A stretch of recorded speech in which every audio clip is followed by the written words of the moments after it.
तो आज Israel Hamas युद्ध का 9वां दिन है और अब फ़िलिस्तीन में मरने वालों की संख्या लगभग 2400 पहुंच चुकी है।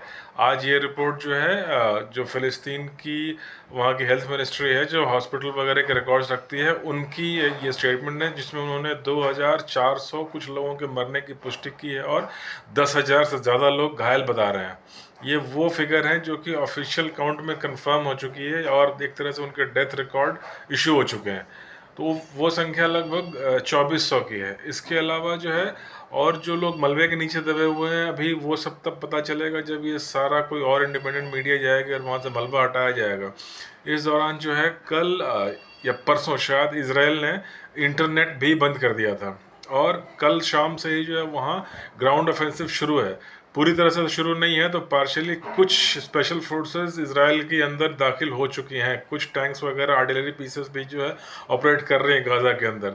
फुल फ्लेजेड ज़मीनी हमला अभी तक नहीं हुआ, लेकिन कुछ हद तक ये शुरू हो चुका है। और इसका नतीजा ये देखिए कि पिछले 2 दिनों में 2 टॉप कमांडर मारे जा चुके हैं। कल जो है फ़िलिस्तीन के जो हमास का जो एयर जो उनका जो भी एयर विंग है उसका जो एक कमांडर था वो मारा गया, कोई अब्बू अब्बू क्या इस ऐसा नाम था। और आज जो है उनका बिलाल कादरी इस नाम से एक और कमांडर था जो कि पूरी तरह से रिस्पॉन्सिबल था उस हमले में, जिसमें कि इसराइल के अंदर घुस के उनके शहरों में कत्लेआम किया गया था। और इस कमांडर को खान यूनिस नाम के एक शहर में पिन पॉइंट किया था इसराइली इंटेलिजेंस यूनिट ने। अब वहाँ पे जो है सटीक एयर रेड में से मार गिराया गया है, जिसे कंफर्म कर दिया है इसराइल ने। और ये आप देख सकते हैं साफ साफ जो कुछ स्पेशल फोर्सेस घुसी हैं वो सीधा अगर अभी लड़ाई में इंगेज नहीं भी हो रही हैं तो मे भी ऐसा लगता है कि वो जो फायर डायरेक्टर्स होते हैं, फायर डायरेक्टिंग यूनिट्स, यानी कि एकदम सटीक लोकेशंस पे जाके जहाँ उन्हें शक होता है कि वहाँ हमास के लोगों की मूवमेंट है, वो बिल्कुल नज़दीक से कहीं मलबे में छुप के पोजीशन से देख के उस लोकेशन का कंफर्मेशन देते हैं अपने एयर यूनिट्स को, आर्टिलरी यूनिट्स को, कि हाँ हमारे से 100-200 मीटर की दूरी पे क्लियर मूवमेंट देखी जा रही है मिलिटेंट्स की। और ठीक फिर पिन पॉइंट उसी जगह पे जो है बम गिरेंगे एयरफोर्स के द्वारा या जो भी आर्टिलरी यूनिट्स हैं। तो ये ऐसा लगता है कि ये काम शुरू हो गया है। और इसके अब चूंकि वहाँ पे इंटरनेट बंद है और कल एक और खबर आई थी जिसमें कि 70 सिविलियन मारे गए हैं फ़िलिस्तीन में, जिसमें औरतें और बच्चे हैं। ये वो लोग थे जो कि नॉर्थ गाज़ा छोड़ के साउथ गाज़ा की तरफ जा रहे थे सेफ्टी रूट से, जो इसराइल ने बोला था कि ये सेफ्टी रूट है, 4 घंटे या 6 घंटे का समय है, इससे लोग निकल जाए। उसी रूट से वो किसी ट्रक पे ये जा रहा था सिविलियन का ग्रुप, जो कि हिट हो गया है इजरायली बॉम्बिंग में और उसमें 70 लोग मारे गए हैं। और ये खबर जो है CNBC न्यूज़ पे भी है और द गार्जियन पे भी है, आप जाके इसे पढ़ सकते हैं। 70 सिविलियंस किल्ड, अगर आपको लगे कि मैं ये बातें कहाँ से बता रहा हूँ तो इस हिसाब से सिविलियन कैजुअलिटी और ओवरऑल जो डेथ की फिगर है वो 5,000 के आसपास बताई जा रही है, जिसमें 2400 लोग तो फ़िलिस्तीन में ही कंफर्म कर दिया। वहाँ के जो फ़िलिस्तीन की हेल्थ मिनिस्ट्री और जो गवर्नमेंट हॉस्पिटल के जो अथॉरिटीज उन्होंने इसके अलावा 1200-1300 इसमें इसराइली हैं, तो हो गए 3700। और उसके अलावा जो 1200-1300 जो हमास के आतंकवादी अंदर घुस आए थे इसराइल में, वो भी लगभग सारे मारे जा चुके हैं। तो इस हिसाब से पूरे युद्ध में मरने वालों की संख्या 5,000 के आसपास है, जिसमें कि फ़िलिस्तीन के अंदर लगभग 2400। तो इस हिसाब से समझ में आता है कितने बड़े पैमाने पे ये नुकसान हो रहा है। और अब कभी भी जो है ग्राउंड ऑफेंसिव शुरू हो सकता है। कुछ इजरायली टैंक्स के मूवमेंट वगैरह ऐसा आपने कई जगह न्यूज़ में देखा होगा। ये नॉर्थ गाज़ा की तरफ जो है हमला करने की फिराक में, जहाँ के टनल या सुरंगों का एक्सटेंसिव नेटवर्क है गाज़ा शहर के नीचे। ऐसा माना जाता है कि जो भी हमास के मिलिटेंट और कमांडर हैं नीचे से ही ऑपरेट कर रहे हैं और बाहर निकलने की भी जो है उनकी गुंजाइश अब इसी सुरंगों के माध्यम से ही होगी। और ये भी माना जा रहा है कि जो होस्टेज हैं 100-150 होस्टेज जो अभी भी इसराइल के फंसे हुए हैं, वो भी इन टनल्स में ही कहीं ना कहीं छुपा कर रखे गए हैं।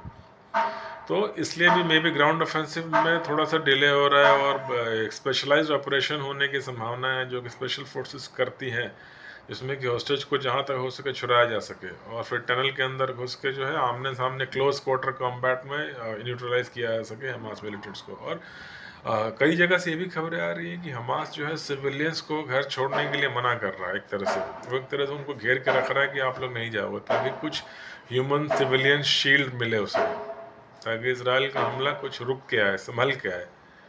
और इसके अलावा अब जिस ढंग से अब कैजुअलिटी बढ़ रही है इसमें अब डर ये है कि आने वाले समय में हो सकता है कि ईरान वगैरह का डायरेक्ट इन्वॉल्वमेंट हो जाए इस लड़ाई में। इसकी पूरी पूरी संभावना है, जो ईरान की तरफ से वार्निंग्स वगैरह आई है।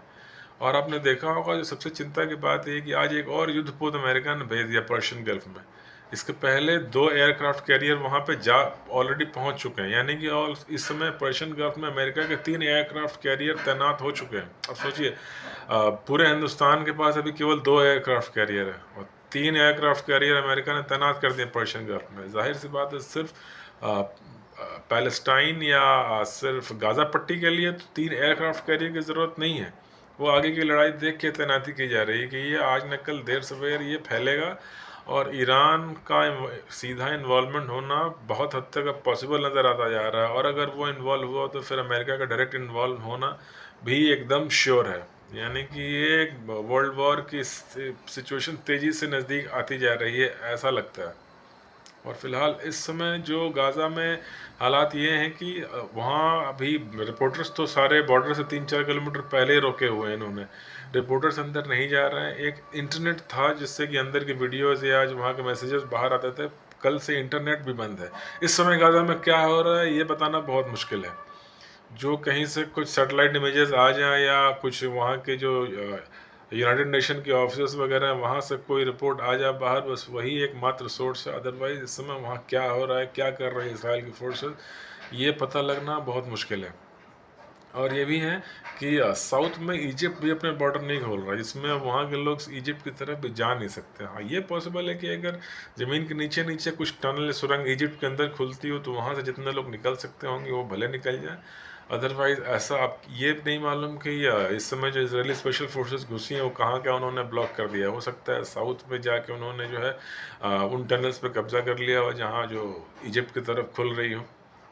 तो अब जो भी होगा, कैजुअलिटी बढ़ने की, इसमें कोलैटरल डैमेज होने की अब पूरे पूरे चांसेस और ज़्यादा है। अगर टैंक्स वगैरह अंदर जाती हैं तो हो सकता है कि ये अचानक से फिगर जंप कर जाए, जो 2500 है वो एक ही दिन में 3500-4000 हो जाए।